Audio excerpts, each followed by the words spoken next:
Welcome back to Your Average Witch, where every Tuesday I talk to a new witch about witch life, witch stories, and sometimes a little witchcraft. In this episode, I'm talking to Aly Kravetz, the Bronx Witch.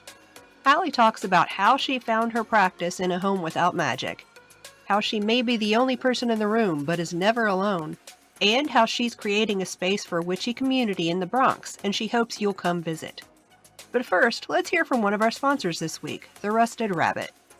The Rusted Rabbit is a handmade crystal jewelry business based out of Michigan.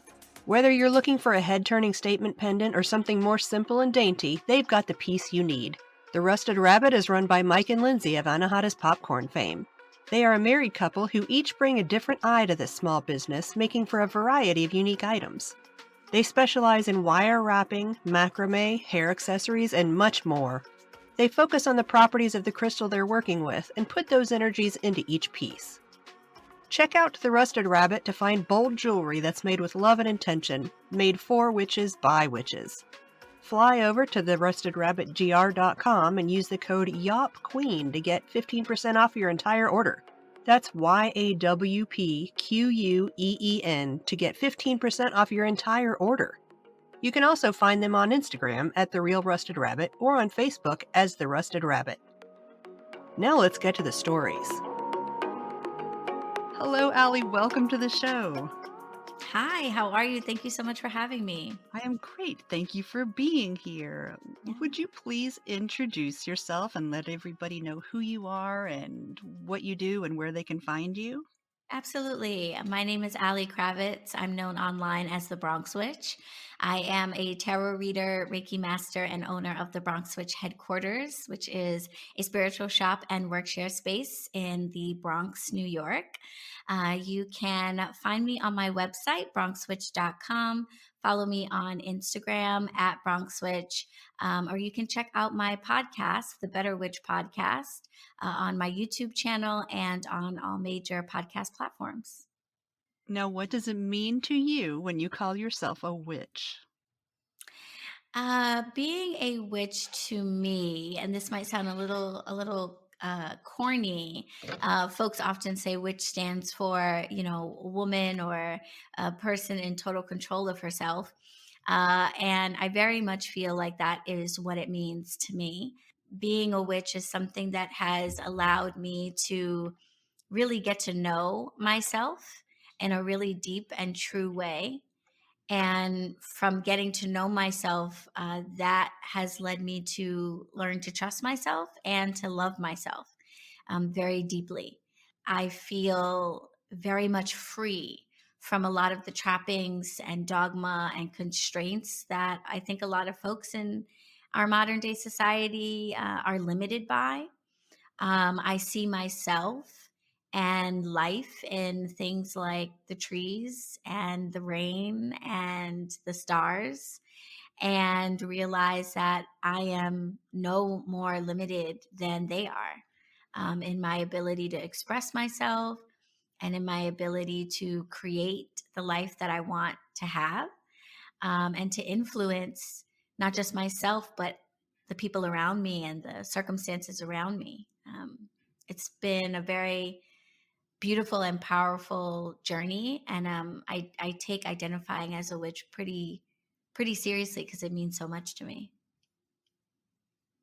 I love the idea that it helps you care for yourself. It didn't occur to me, but that is something that the more I become myself, Mm-hmm. the more I like myself. That's interesting. Oh, that's interesting. Yeah, and caring for yourself in the sense that, like, when you realize that the self is made up of so many more parts than just this physical body and this identity that someone slapped on us when we were born, you realize that there are other parts of yourself that also need care. So when we think about things like self-care, which is like a term that we hear thrown around so much, it's often referred to in secular society as, taking hot baths or having a good meal or getting good rest, which are all really important. But they tend to really focus on the physical body and caring for the self that, folks can see and touch. And being a witch really helps you to understand that there are so many more layers to the self, and that all of those layers also need care and consideration and compassion and understanding. And when you approach yourself in that type of a holistic way, I mean, sky's the limit in terms of what you can do and how well you can be. Love, love it.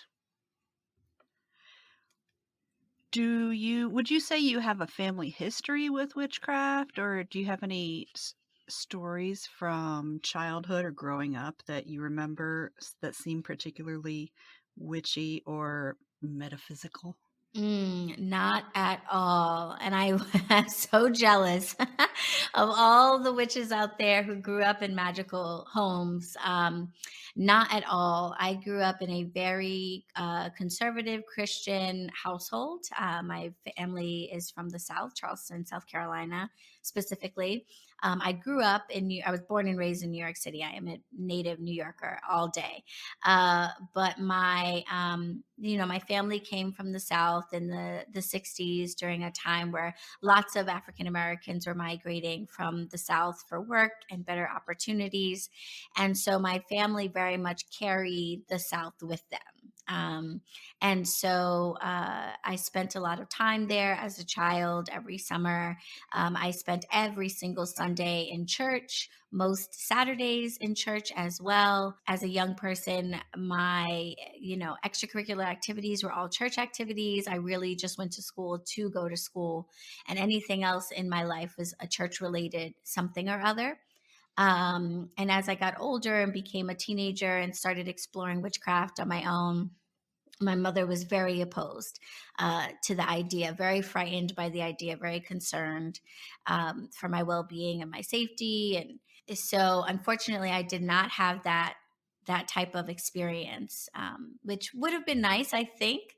But of course, I think kids in kid fashion always rebel against whatever they grow up with. So if my mom was magical, I probably would be like, a fundamentalist Christian at this point, just because we just love being the opposite of like whatever our parents are into, just to be, because that's what you do when you're a kid, right? You rebel, you do the opposite. So it Absolutely.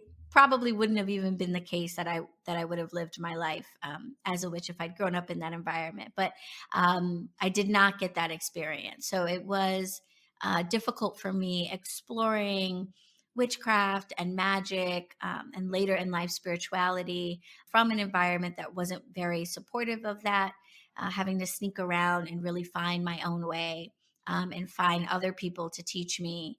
So it was a lot of learning from books. It was a lot of going to the local occult shops here in New York and doing my best to connect with the witches that worked there or that frequented there. Um, and I had my own experiences with magic, my own success with casting spells, but they were definitely my own. They were not something that I could share with my family members, and even most of my friends. My friends were obviously a lot more supportive, and far less religious themselves, but not necessarily as interested in magic and witchcraft as I was. So it was a lonely journey for a long time. I was just thinking that sounds lonely. Yeah, it was. It really was. It was a lot of me and my journals and my book of shadows and my tarot cards, in my room at night.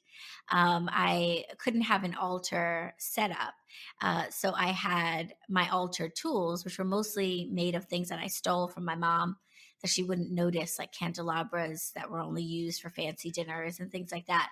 I had them all in a big sarong, like a big scarf, that I would tie up and hide under my bed. And at night, I would pull it out, lay it on the floor, set up my altar, and experiment and pull cards for myself and things like that. So it was definitely very lonely, but I think a lot of good came out of that as well. Now, let's bring us into present day. What sort of practice do you have? Do you have any daily or regular rituals or practices that you'll share with us? Oh, yeah, for sure. I think daily practice and daily rituals are a super important part to going from that place where you might be calling yourself a baby witch, or um, saying that you're just dabbling or interested, to really being able to stand confidently in the identity of a witch. Every morning I wake up and spend sometimes as much as an hour and a half in prayer and meditation. But if I'm, running late, it's maybe just 10 minutes. But I make sure to start my day with a moment of prayer. And prayer is a word that can sort of be loaded for people. But for me, I just say prayer is just a politely worded request to the universe. And so I start off by acknowledging the four quarters, the four elements, the four directions, giving thanks for the fact that this body of mine gets to do this human experience once again, and setting intentions for how I desire the day to go. I might honor a particular spirit on that day, give offerings of some kind. I might do some meditating or some journaling. I might pull cards for myself, and things like that. But I start my day off kind of just grounding myself and acknowledging the incredibly complicated beauty that it is that I get to be alive right now and be in this body right now, and kind of forecast what magic I want to come out of the day for myself. So that happens every day shortly after I wake up. Dang. That's that sounds so good. It is good. It is good. It feels really good. It's a great way to start the day. And sometimes there are occasions, no one's perfect, where I wake up just too late, or something weird is happening and I can't do it. And it makes a big difference to start your day off with intention and acknowledging, that you're not alone, that your spirit is, first of all, that you are a spirit in a body, and that your spirit is not the only one in this universe or this reality, and that you're interacting with energies and spirits all the time. And you can either be a victim to that, you can just wake up and let the day blow you around like a leaf in the wind, and suffer the consequences of that, or you can ground yourself deeply into the earth that we're on, like a tree, and say, the wind may blow, but I am going to stay steady and have the day that I want to have. And it's not some perfect, solution. Life is hard.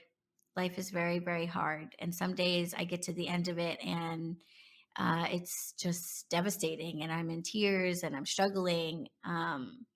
But I do believe that it would be far worse if I don't start my day at least trying to be grounded. Dang. That's all I can say about that. Would you say witchcraft has changed your life? Oh yeah, for sure. Witchcraft is my life now, and it wasn't always that way. Um, I think that it's hard to describe, honestly, the ways in which it's changed my life, because it's so extensive. I mean, we'd be here for days, because everything that I do in life is a little bit different than it would have been before I really assumed that identity and really fully stepped into that space. Um, Everything from how I eat, what I eat, drinking water, how much of it I drink, what I do before I drink some water, my showers every evening, the fact that I take a shower every evening. All of these things are connected to what I understand about myself, and witchcraft has been the lens that has allowed me to see myself um, in its true form, and realizing that I don't benefit from doing most things the way I would if I weren't a witch. I think so much of how we live is programmed into us from very early on, and those programs are not made to benefit us. They are made so that we stay workers, so that we stay consumers, so that we stay followers, so that we stay complacent and okay with things like injustice and oppression. Um, and being a witch, I think, helps you to step outside of that programming and write your own script and your own program. Um, and just like a computer, if you give it a different operating system, it does everything different. Every keystroke changes. So my life has changed dramatically being a witch, and is very different than I think it would be if I weren't. That prior to starting the recording, we were talking about how it's chilly here in Arizona, but Mm. now suddenly I feel warmer because of the things you talked Mm. about get me Yeah, I love riled up, that. and now I'm Yeah. kinda Pumped up. mad. Yeah. Yeah, for sure. For sure. I think it's a justified anger when we think about that we aren't set up for spiritual success from the start. That doesn't really serve other people, even our parents. It doesn't really serve our parents for us to be aware of the power that we hold, because then we're less easy to control. And most Exactly. right, and most parents are overworked and overwhelmed and emotionally immature and unprepared for parenting. Mhm. And it is a lot easier if you can get your children to do what you say simply because you say it, and not question that or have their own ideas. And it's much more exhausting. And I don't have kids, so I definitely come to this probably with very limited experience. But in watching my sister attempt to raise my niece and interacting with my friends who've had children and just observing parents with their children, it's not really in the average parent's benefit to have a child that understands that they're a spirit being, that they can influence the world around them, that they can talk to trees and take their guidance from higher powers, make decisions for themselves to some extent, and be free thinkers. When you are exhausted and you just need your kid to go to bed when you say, and not be friends with that person because you said so, or, Eat your dinner. eat your dinner, right? Eat your vegetables, or come home Wear from this that shirt. party, wear this, especially stuff like that. Because when it comes to things like eating your vegetables and things of that nature, I think we can all agree that there's a lot of benefit to eating well or things like that. But, when parents want to tell you what color your hair can be or what you can wear to school, ultimately, they are really just not in a place where they have the energy to argue with other people who might not approve, or deal with the fallback that you might experience and that you might go through emotionally if you are teased as a result of what you choose to wear, or have problems in your school because of it. They don't have the energy and the time to help you cope with that, or to go to battle on your behalf with others who might disagree with your choices. And so it's easier to just tell you don't wear that for their sake. So, even our parents who love us so much, and probably want better for us than anyone else in the world, don't really want us to have the power that witches have.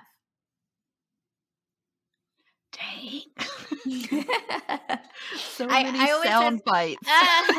I'm glad you feel that way. I always hesitate. I don't know if the parents out there will agree, because, when you tell parents that, especially when you're not a parent, and you tell them that they're being lazy, or that they're not Being selfish. right, or being selfish when it comes to their children, I can totally understand why that wouldn't be well received. So I'm sure I don't all of have the kids either, so yeah, I'm sure all of us who don't have kids who are probably in therapy because of our traumas from our parents are like, yes. Um, hello. right. But people who have kids are probably like, this You don't chick know what it's knows like. nothing. You don't understand. And I'm just like, okay, you say so. I will see your kid in a tarot session 20 years from now. We'll see whether or not this approach would have been better.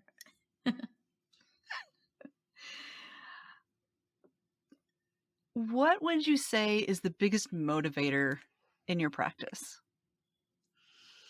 Mm. If I could be honest, I think my biggest motivator is knowledge, either knowledge or power. But I think, they say knowledge is power. So I think they overlap and in some ways are the same. Was just always that kid that wanted to have the answer. My mom found this very frustrating. I had to have the last word, and I was convinced that I was right. And, but I as I call it got I'm right-itis. Yeah, I definitely suffered from that for a long time, and to some extent I still do. Except I'd like to think at least that now I understand that oftentimes there is no right answer. That's first, and second, that being right doesn't always accomplish what you want. Sometimes people can't handle you being right, and you get a lot farther by letting them just think you're wrong and just being okay with being seen as wrong. There's a lot of power in admitting when you're wrong. That was something that I struggled with for a long time. I'm a Leo sun, so Leo, we're not wrong. You're just misunderstanding. Is usually how we look at things. So I've had to reel that in a bit and realize that no, sometimes I am just really loud and totally wrong, and and it's important that I acknowledge that and be okay with like the embarrassment or the shame that might come from that. But I think that for me, my practice, the reason why witchcraft was so appealing to me as a kid was I wanted to know things. And in my very Christian household, asking questions often resulted in answers like because, just Mhm. very empty. Well, this is how we do it, or this is what it says in this book. And no one could give me really good answers about like why, or how do we know this, who said this and when, and why haven't we challenged that? Does that make sense for today's world? Like, I don't understand. And I realized that the people around me didn't have answers to my questions, and that frustrated me. And witchcraft, when I was learning about it in the early days, I'm Wiccan, and a lot of the writing that I was exposed to at that time was based on Wiccan practice. And Wiccan practice gave me answers. And if it didn't give me answers, it gave me tools for how I could find those answers for myself, especially when it came to trying to understand how I, as someone who identifies as a woman, fit into a world where God is only a man. And Wicca gave me other answers and said, what about the goddess? And you can know her too. And so knowledge is for me something that you have to experience. I don't think that knowledge is the same as just repeating something that you've heard or you've read. And I felt powerful whenever I knew something. I had experienced something for myself and could say with confidence that this is how it is. Or even if just this is how it is for me, it wasn't a whole bunch of speculating. And I felt like the religious folks around me were doing a lot of speculating, but claiming to know. And I wanted That's frustrating. Yeah, and I wanted to just like know things. And I feel very powerful when I have the answer or an answer to something. And witchcraft has helped me to do that, find answers for myself. Here's a random question Yeah, brought to me by therapy. yeah, amen to that. So with knowledge, do you like to know things because it helps you feel safer? Because that's my thing. That's why I like to Mm. know everything. Because if I know things, then I can protect myself against the things I don't know. Yeah, I'm sure there's an element of that, for sure. I think my my childhood trauma that leads to that, um, has a little bit more to do with others. When I was a kid, I was kind of knowing things didn't really help me much when I was a kid. My mother, was born in 1941, and she went to school in a little yellow house down the road in very, very rural South Carolina. And didn't go to school beyond high school in the 50s. And then here I come along, many years later in her life, and I'm this hotshot brainiac kid going to private school in New York City. And by the time I was in fifth grade, she couldn't assist me with my homework anymore. And um, that didn't help me. It didn't help me to be knowledgeable at that time because it created a big rift between us and kind of put us in two different worlds, and made it really hard for us to relate to each other and ultimately to even just like get along. I think the reason why I became so driven to know things, despite how much chaos it kind of caused in my house, was because I was my sister's first lawyer. And my younger sister came along, and I was like her advocate with my mom for why she could be allowed to do things and why she should be allowed to go to this party and why it was okay for her to do this thing or the third. And, she would often employ me to be the person to go explain to my mother why she should be allowed to do X, Y, or Z. And knowledge was the thing that I had to help to do that. And that actually translated into me thinking for a really long time that I wanted to be a lawyer. I went to the George Washington University Law School for 2 years, before realizing that that wasn't my path and leaving. And yeah, so knowledge really came from a place of wanting to be the person in the room that could defend all the other people that didn't have the words or the knowledge to do it for themselves. I Um, appreciate you. Yeah, I think I make a really good advocate, and I felt like, I can advocate better for people the more I know. So that was kind of my motivation. Love it. Mm. Before I ask the next question, let's hear from our sponsor, Full of Intention. Are you looking for quality handmade magical items for your practice?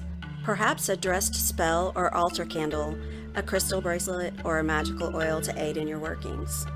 Full of Intention is a purveyor of high-quality handmade goods made by and for witches.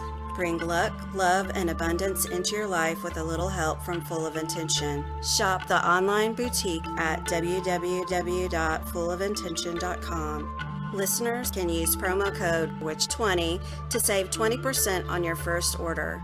In addition to candles, oils, and crystal jewelry, the shop also features stunning macrame decor for your home and altar, tea blends, and more, all made with intention. For additional information, online tutorial, and magical content, visit the Full of Intention shop, as well as our TikTok and YouTube channels. Links will be in the show notes. What would you say is your biggest struggle when it comes to witchcraft? Mm. My biggest struggle is patience, perhaps. Knowing that people work magic and practice witchcraft from different perspectives. So I acknowledge that not everybody comes to the practice of witchcraft from the sort of spiritual / religious viewpoint that I come to it as. Um, for me, I see myself as limited by my human body, and therefore it's necessary for me to get assistance and even perhaps authority from the spiritual beings that I conjure, that I call on in order to assist me with magic. Not everybody looks at it that way. A lot of people practice magic from the perspective of just empowering their own will and their own spiritual self to do what is necessary. But I feel like I'm living in the human world. I'm no longer in the spirit world. And so, even though I am a spirit, ultimately, I sort of need a liaison, if you will. And because of that, I go to spirit in my magical practice, especially when I'm casting or manifesting something. And that means once I kind of hand over the instructions and the request, it's out of my hands. And that means I have to be patient for that particular entity to do what they need to do on the other side to align everything to get me what I want. My job is to take care of the stuff in the physical, right? So if I've casted for a new, I don't know, apartment, then in the physical world, I've got to start packing up my stuff and throwing away things I don't Actually need. looking for an apartment. Actually looking for where apartments are listed, checking them out. I've got to start doing the physical stuff, and then they'll do the rest. But sometimes I get a little impatient with the process and want it to happen, and have to remind myself that, hey, everything is conspiring in my benefit so that the best outcome can happen, not just the outcome. I could get an apartment and then it's crappy, or I can't move into it, or it's not in an ideal location. And spirit is ultimately trying to have not just the outcome that I want, but the best version of the outcome that I want. And it's not for me to interfere with how that comes to be. It's for me to hold the vision of what I want and do the work in the physical world to make space for that, so that when it happens, I'm in the best place that I can be to receive it. But that can be hard. I love hearing how different people view how their magic works. Yeah. I love it. Yeah, same. What would you say brings you the most joy in your practice? I think what brings me the most joy is just knowing that I'm not alone. Because having a practice means interacting with energy and realizing that that is a living force in the world, and that even if I'm in a room by myself, even if I have no friends, no family, if I'm a completely solitary creature somehow, that I'm not alone. And I think that's actually something that really helped me as a kid when I was very physically alone, in my interests and in my pursuit of magic. I never really felt lonely. I wasn't like, oh, I'm so by myself. It was just like, oh, I don't have people that are interested in this, but there's energy that's very interested in this, and that's helping me with my interests. And so I get a lot of joy out of that. And that helps me to keep joy through the hard times in life. I feel sad all the time, but the joy never goes away. And so that helps me to navigate things like sadness much better. And that definitely comes from my practice. I've mentioned before, but that one of my, I'm going to say crazy fears is that all the atoms that that I consist of are suddenly going to decide they don't want to be me anymore and leave. But it never occurred to me to be soothed by the fact that they are here and they are existing together, and that they're not the only ones who are hanging out with me. Yeah. I even if you practice magic from a place where you don't call on any spirits to assist you with anything, you just tap into your own spirit self, higher self, whatever you call it. You're not alone because of that. At the very least, you have one other being that is with you. There's you, the human self that like lives and breathes on this earth, and then there's you, the spirit self that does all the magic and manipulates energy around you. So if nothing else, you have at least one other partner in this journey. That hurts my brain a little bit. I'm going to have to ponder that later. Yeah. What is something that you did early on in your practice that you don't do anymore, and why don't you do it? Mm. There are definitely lots of little things that I like tried for a while and stopped doing. Little things like burning ancestor money, for example, which is a tradition that we get from Eastern cultures, East Asian cultures, which is the practice of burning what's called hell notes or joss paper. It's a fake piece of currency that is burned to essentially send energy, send currency to the spirits of the dead, to our ancestors.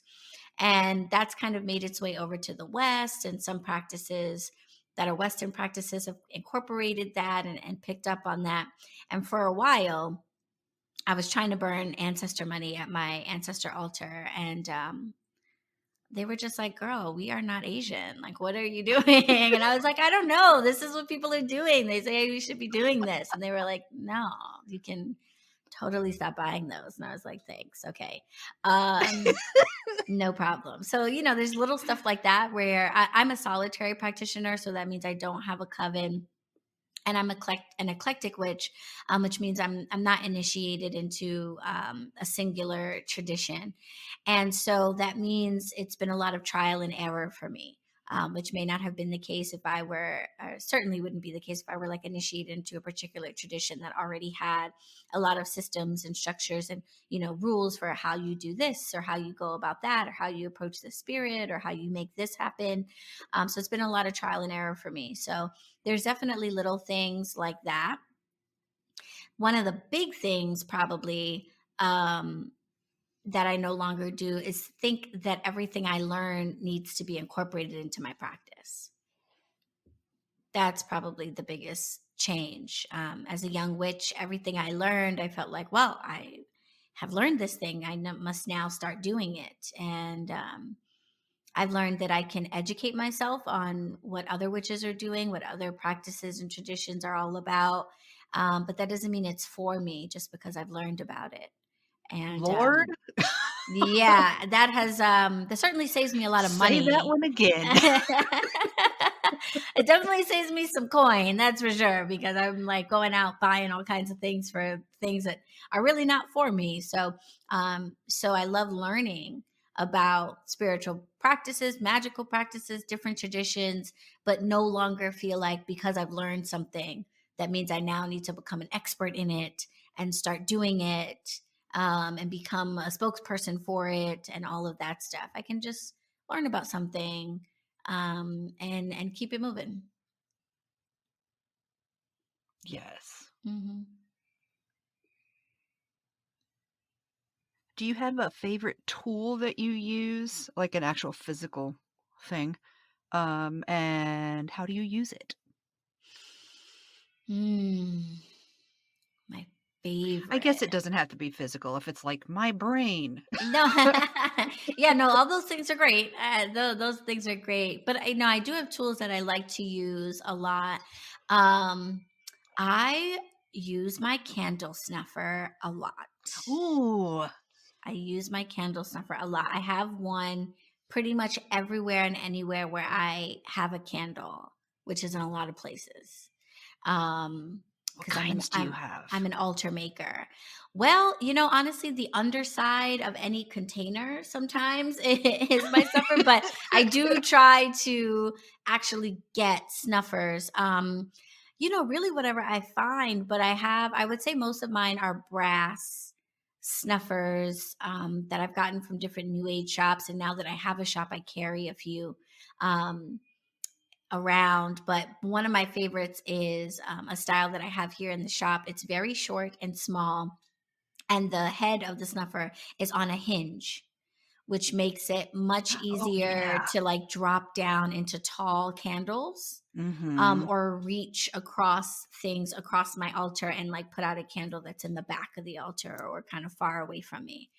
So I do like those. They're very handy, and because it has a short handle, it's easy to pack up in my little travel bag if I'm traveling and plan on lighting some candles when I'm traveling.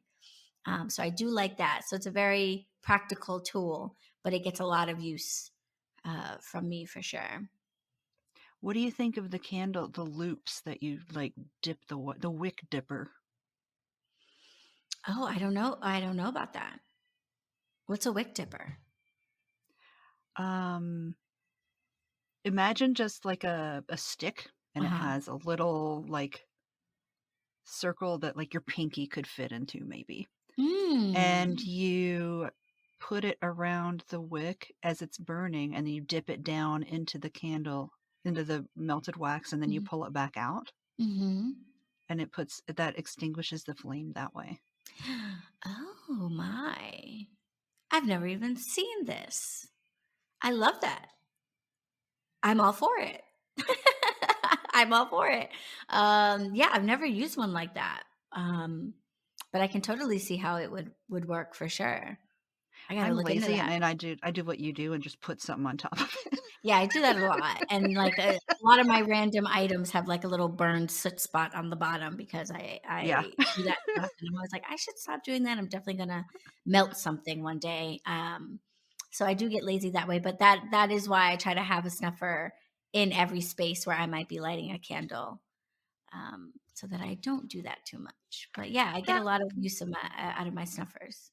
that's neat. That's an unexpected. It didn't even ever occurred to me to say Yeah. that's cool. It's very magical because I do prefer, especially if I am lighting a candle that has been set with an intention, to not blow it out. Yeah. So that's important to have something to be able to do it, to snuff it out easily. And I just don't have the guts to pinch it out with my finger. And I know that Sometimes I'll do that. that is so badass. I just, Only if it's like a chime candle or a pillar that I can reach easily, yeah, but I'm still no. scared. It makes me very nervous, and I know it's super badass to do it, and I love when witches just like lick their fingers and put it out. I'm just like, oh, you are the supreme. I do Um, metalwork, so I like you know how like chefs are like, I burnt the yeah. sensation out of my finger. I've kind of done that because I work with metal, so Mm. Yeah, my mom, like, she's one of these old school cooks from being in the kitchen forever. Like, her way of tasting food is to take a spoon of like the piping hot whatever that's on the stove, and she just pours it into the palm of her hand and drinks it out of the yeah. palm of her hand. And I'm always like, Are you okay?" And she's like, "I'm fine." I'm like, "Unbelievable." I am not there. I'm definitely a little sissy with little Yeah, I'm not sissy doing that hands. either. Nope. Not the palm. The fingertips, yes, but I'm not Nope, she pours it right into the scalding palm of my her palm. hand, scalding soup, whatever it is, and just slurps it out. And Good I'm for just your like, mom. oh my gosh. And she'll be like, come here. And I'm like, absolutely not, lady. Give me the spoon. I'm going to blow on it for 10 minutes and then I'm going to try this. Exactly. If you could only recommend one book to a new witch, what would it be? Kim, that is so hard because I we're know. all I such know. different new witches, I would maybe I okay, let's see. I'm going to try to think about this from a totally like non-denominational standpoint because I definitely have books that I recommend to start with if you are interested in Wicca or you are interested in hoodoo or etc. But I would say if you are just interested in witchcraft in general and you just want to get started in kind of a very easy, approachable, um, not woo woo kind of way. You just want to have some practices that help you to start thinking about life in a magical way.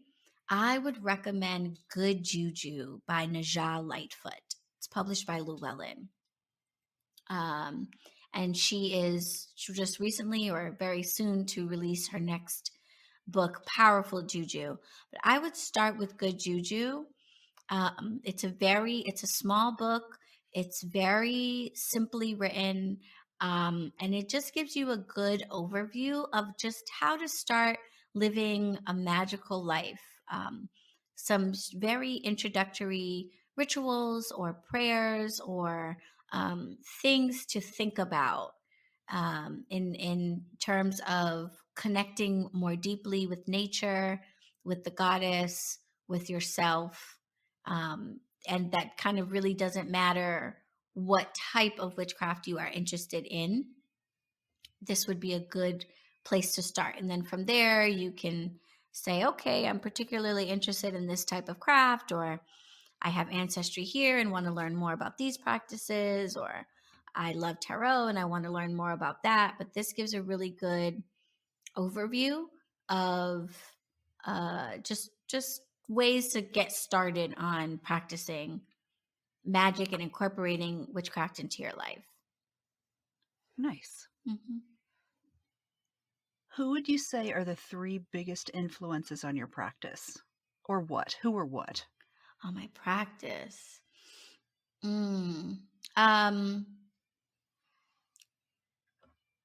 Nowadays, that would be the spirit of my grandfather, Robbie Glover Jr. He was the first ancestor to come through to me, and whose spirit I could feel standing in front of me and in my space, and really made himself known that, like, we are still here. So I go to him first and foremost, really, when approaching the other other ancestors that I call on or honor.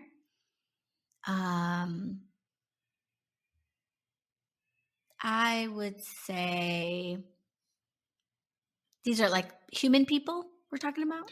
It doesn't even have to be people. It can be just like thoughts or experiences or a book. Okay, so yeah, definitely my grandfather. I would say my prayer book is super important to my practice. I take it with me most places. It's a book where I have written down prayers that I have written, but also prayers that I have taken from others for various things. And I crack it open all the time. And I would say the goddess in her very, very many forms. Absolutely integral to my practice and to who I am as a person. Do you have any advice for anybody just starting out? I have tons of advice. Yeah, I think it probably the most important goes back to what I was saying earlier about asking yourself the why.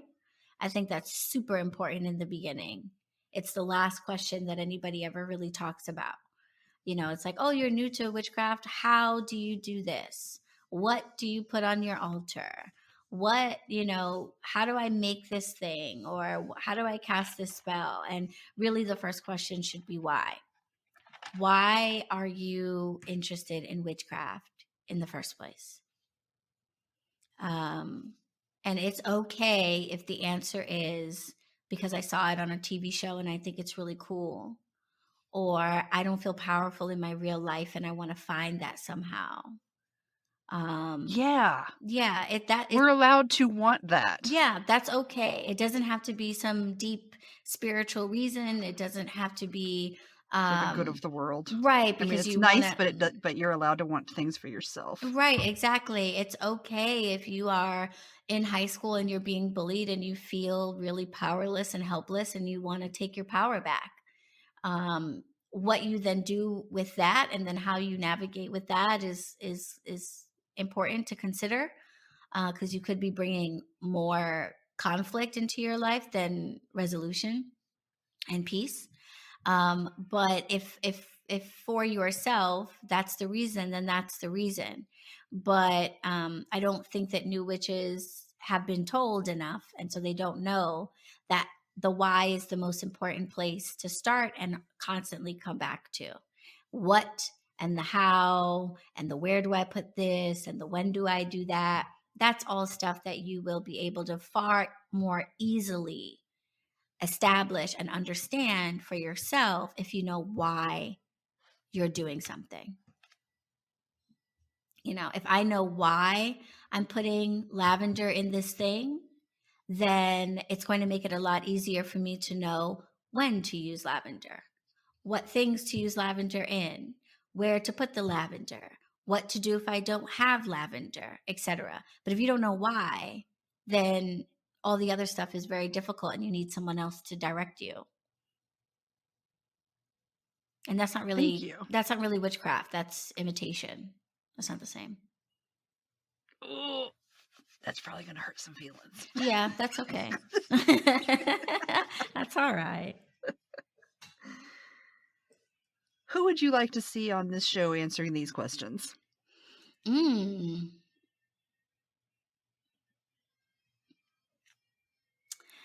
I would like to. That's a really good one, Kim. Because these are really great questions. And I have so many witches that I admire and am interested in, and would love to hear their take on these things. I would say I would love to see Madame Pamita. Have you spoken with her yet? She's on my wish list. I made a new wish list for the year, and she's on it. I would say Pammy. She is a great source of information. She's really down to earth and personable, but also very experienced and knowledgeable. So talking to her is great fun. And there's a lot that you can learn from her and her experiences without, I think, feeling overwhelmed, or like someone is just like so in their spiritual head that they're kind of forgetting what everyday people are like. She will talk about what it's like just being a parent, trying to be a small business owner, having a shop. She's in a band. She's like super cool, Ooh. just like a regular kind of chick, and but at the same time, super magical, super knowledgeable, especially about Slavic magic. And yeah, I think it would be a lot of fun to hear her answer these questions. Cool. I agree. Yeah. Yeah. Is there anything else you wanted to bring up? Anything I didn't ask, or anything you wanted to ask me? Yeah. Well, first of all, thank you so much for asking all of these questions. I feel like they're very insightful, and I got to talk about me a little bit, which I enjoy, but also hopefully I'm just real nosy. Yeah, so. but also hopefully share some things that are beneficial to the next witch. That's kind of it is the premise and the purpose of my podcast, the Better Witch Podcast, is to help people go from baby witches to better witches. And I feel like one of the best ways to do that is to hear from other witches that are practicing about their experiences. So asking questions about things I would do differently, or that I've changed, or that I have to have, I think are helpful for other witches to hear, and hear the reasons, behind that and why. And I guess what I would ask you is, we as witches don't have to be public about our practices. It's kind of a big decision to be in a public forum and expose yourselves to folks who may not be so happy that you're being public, or that you call yourself a witch, or things like that. And so I'm curious what your experience has been like, being a podcaster, but just in general being out and public about being a practitioner. How has that journey been for you? I'm going to tell two instances. Yeah. The first one is when I publicly said to someone that I don't know at all that I'm a witch. And that was when I was trying to get some of my jewelry into this shop that opened up downtown in Colorado Springs. And I made little planchettes. And then when they said, well, what do you do? And I said, I make witch stuff. And they said, what does that mean? So I said, well, I'm a witch. I make jewelry and tools for witches. And then they later came back and said, we decided we're not going to work with you. My husband is afraid of Ouija boards. I was like, all right. Anyway. But more recently, actually in December, somebody reached out to me specifically because I'm a witch, a public witch, and said, hey, we're doing a witch thing. at this local bookstore. Can you come and sell stuff? And I was Yeah, like, hell yeah. nice. Hell yeah. Absolutely. Yeah. So I don't know if that exactly answers your question, but I don't know. I'm just trying to care less. Yeah, for sure. Yeah, because you're gonna But get I'm that mixed, it's gonna yeah. always be like that. You're gonna get some people that are just totally opposed or really weirded out. I am located in a building. My shop is located in a building that's part commercial, part residential. So it's commercial on the ground floor and then apartments above. And I got a delivery from the USPS, and it was not my usual postal person. And this guy, I'm 5 feet tall and 125 pounds. And this guy was probably 6 feet tall, big black guy with dreads, probably near 300 pounds, just massive guy, took up my entire doorway. And when you come to my doorway, one of the first things that you can see is a mat, a floor mat that says "The Witch is in," and it has the sort of typical witch on a broomstick silhouette. And he comes to the door, and as I'm walking over to the door to greet him, he literally just goes and like jumps back a few inches in feet, like the boogeyman was standing there. And I was like, "Are you okay?" And he was like, "Oh, yeah, I just saw your mat, just scared me a bit." And I was like, "It scared you, my floor mat?" And he was like, "Well, I just, the witch, what's that about?" And I was like, "Well, I'm the witch." And he like looks at me and I was like, "Do I look scary to you?" And I'd like to think I'm still a cutie patootie, hot tamale, you know what I'm saying? And he looked at me and was like, "No, actually, you're very not scary." And I was like, "Great. You can stop flirting now because you made yourself look like an absolute idiot being afraid of my floor mat." But yeah, I'm the witch here and I'm not scary at all. And I'm glad that you learned something today. Give me my package. Nice to meet you. You know what I mean? So you'll have people who are literally physically frightened by the idea of you. And then I have people who walk by and are like, "Oh my gosh, this is amazing. It's so dangerous that you're in my apartment building. I'm going to be down here buying crystals all the time and Oh, talking to you all the yay. time." And, there's a little old lady named Carmen who's never bought anything here and probably never will, but she comes in every day just to say hi and make sure I'm okay. One day it Aw. was late in the evening and I had closed the door, but I didn't close it all the way. And I was like packing up and stuff. And she rings the doorbell and I go to the door and I'm like, "Oh, hi, hello." And she goes, "I saw that your door was ajar and I just got nervous that something wasn't well and just wanted to make sure that you were okay and that you know that your door is open." And I was just like, "Thank you, Carmen, so much. I That's truly so kind. appreciate you." And, judging from her background, I'm 100% sure she grew up in a Latin Catholic household. But she checks on me every time she passes by, and just stops in to give me encouragement and tell me how much she hopes my shop stays here and that it does well, and all of My that. heart. Yeah, I love. Shout out to Carmen.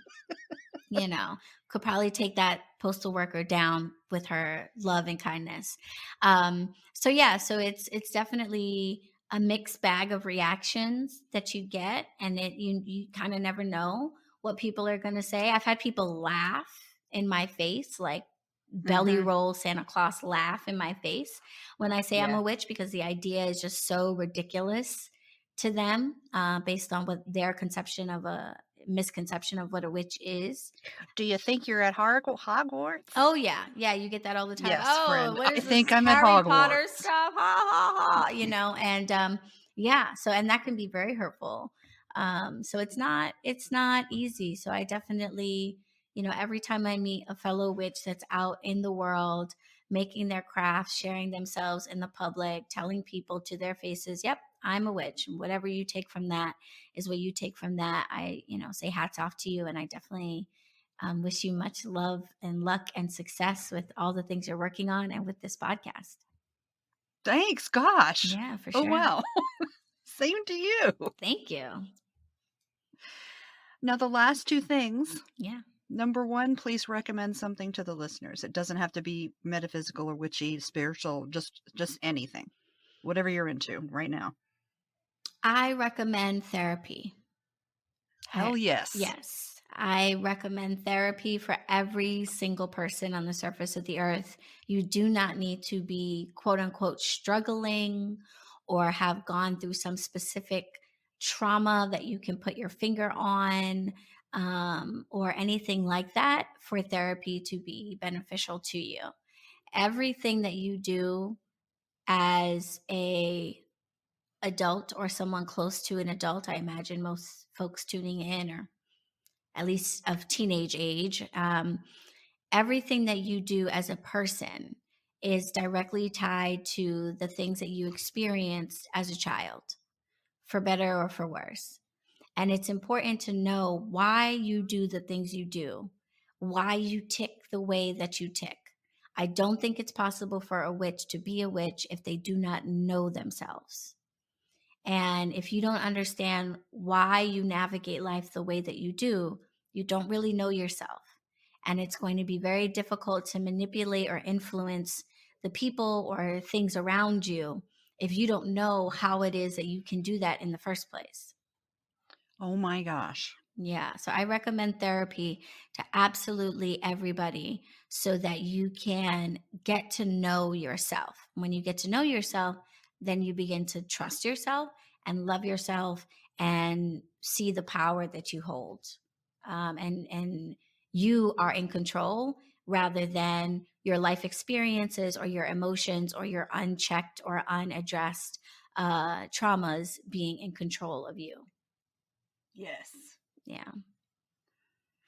Last thing. Would you please tell us a story? Preferably one that if you have a family reunion and everybody's sitting around on the back porch or the patio, or I don't know what New York life looks like, but in where I'm from, Yeah. it would be a big backyard with a grill.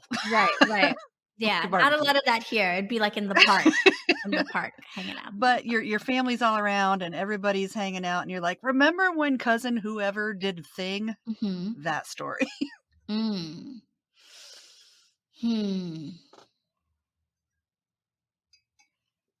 It doesn't have to be a family reunion story, but that sort of thing where you're like, this is a story I like and it makes me laugh. Yeah. Well, I will tell the story of my cousins because they like to tell this story. And I was very, very young when it happened, so I don't have a memory of it, but it's always gets a good laugh out of people. When I was like maybe 3 or 4 years old, so I was able to walk around but not really talk yet. My cousins were employed with the task of babysitting me, which is always like, why do parents do this? But I can understand it. So my cousins were visiting from out of town and they were allowed to babysit me, and they were, teenagers at the time. And they thought it was just so funny to take Kool-Aid packets, and sugar and a little bit of water and make these like concentrated sugar Kool-Aid balls and give them to me, and then watch me like run around in like with my face all scrunched up and literally running into walls because they were so sweet and sour. I am not sure how long this went on for, but it was like their favorite pastime. And I'm pretty sure that I still suffer some damage either from hitting the walls or the sugar content. Okay, because things are very jumbled in there these days. And yeah, I think that was it. But yeah, my cousins, that was what they would do when my mom wasn't around. They would make these little Kool-Aid sugar balls that they would feed to me. And then they'd be like, oh my God, watch her reaction. And I'd be like, oh, and I'd be like running around, but not old enough to really like talk about it or say anything. So no one knew what was going on until I was like an adult and they like confessed their crimes. But now they love to tell that story to anyone, especially I'm married now, but If I was dating someone, it'd be like, let's tell you about the time when Aly was 3 and we used to give her sugar balls and she would run around in her diaper and fall over. I'm like, oh, great story. Thanks. So that one gets told a lot. I'm I'm guilty 36 of now, that. so I feel like we can move on, but no, they like to tell that one still to this day. I'm guilty of that. Yeah. Sort of. Those Birdie Bots every flavor of jelly beans. Little kids don't know. Little kids can't read that it tastes like sardines. Right. Sorry to my nieces. How cruel. We're so Yes. terrible. My apologies to my niece. That's why I give them $50 for their birthdays all the time. That makes up for it, I'm sure. I would definitely eat a sardine flavored jelly bean for $50, no problem. So I don't know if I would. Really? I'm down. Fish makes me barf. Oh. I don't mind fish terribly, but I like $50 way more. So I would. It depends on if my head hurt, then no. But if I didn't mind barfing that day, sure. Sure, right. Because I would vomit. On that super fun note, thank you for being on the show. Yes, on the note of vomit. This has hopefully not been word vomit and been helpful to some of you. It helped me. Oh, good. Good. But thank you again. Yeah, sure. So you can find me in real life, because I'm witching in real life here in the South Bronx at Bronx Witch headquarters. We're a spiritual shop and work share space, which means that in addition to candles, crystals, tarot decks, books, used and new, we also have space for practitioners to reserve tables to do tarot readings for clients and a private room for Reiki healers, massage therapists, yoga teachers, basically anyone who needs reservable space to grow their practice. A lot of the work that we do really benefits from face-to-face contact with folks, but going to people's homes or bringing them into your home can be very challenging, not so desirable. And so I've created a space where practitioners can work and serve their communities in a space that's safe and that's got all of the amenities that you need, free Wi-Fi and wireless printing and coffee and tea and storage and all of that great stuff. And our goal is to be the hub of witchcraft in the Bronx. If you are looking for witches, if you think you might be a witch, if you want to be a witch, if you need the tools to be witching, we want to be the place that you come to find those products, those services, but also that community. We have events and classes here that will perhaps introduce you to your next witchy best friend. So if you are local, definitely check us out. The South Bronx is one of the most underserved places in this country still. We have some of the lowest literacy rates, some of the highest chronically ill and elderly members of the community. We are 94% people of color, and most of our households are families with children under the age of 18. And COVID did not make any of those numbers any better.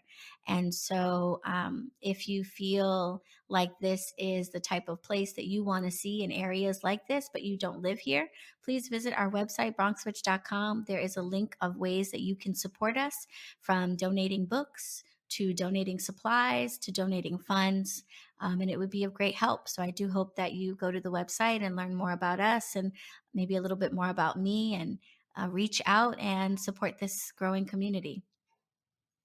Love it. Yeah. You can find that link in the show notes below, or wherever it is on wherever you're listening. Mm-hmm. Okay, and thank you again for being on the show, and I will see you on the internet. Bye. Bye. Blessed be. So, Aly, welcome to Patreon. Oh, hey. Welcome. Hi, Patreon folks. Welcome to Aly. People love to cast, write about spells that they're casting. Here's a spell for this. Here's a spell for that. Okay, great. What happened? Where's the proof? How do I know that that spell was effective for you? And then the question of, well, why should I do that for myself is important. You used basil in this. That's great. Why? And why might I want to use the same ingredient or not? So yeah, I try to encourage people who come to me for any type of guidance or interested in what I have to say, to constantly be asking themselves that. Why am I doing this?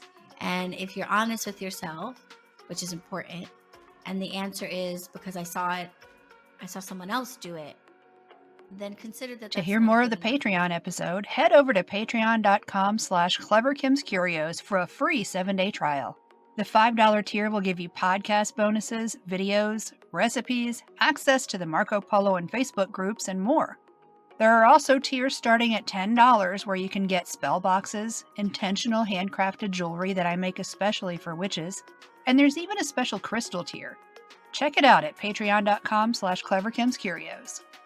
Thanks for listening to this episode of Your Average Witch. You can find us all around the internet on Instagram at Your Average Witch Podcast, Facebook at facebook.com/YourAverageWitchPodcast, at YourAverageWitch.com, and at your favorite podcast service. Want to help the podcast grow? Leave a review. You can review us on Amazon and Apple Podcasts, and now you can rate us on Spotify. You just might hear your review read at the end of an episode. To rate Your Average Witch on Spotify, click the home key, click on Your Average Witch Podcast, and then leave a rating. If you'd like to recommend someone for the podcast, like to be on it yourself, or if you'd like to advertise on the podcast, send an email to YourAverageWitchPodcast@gmail.com. Thanks for listening, and I'll see you next Tuesday.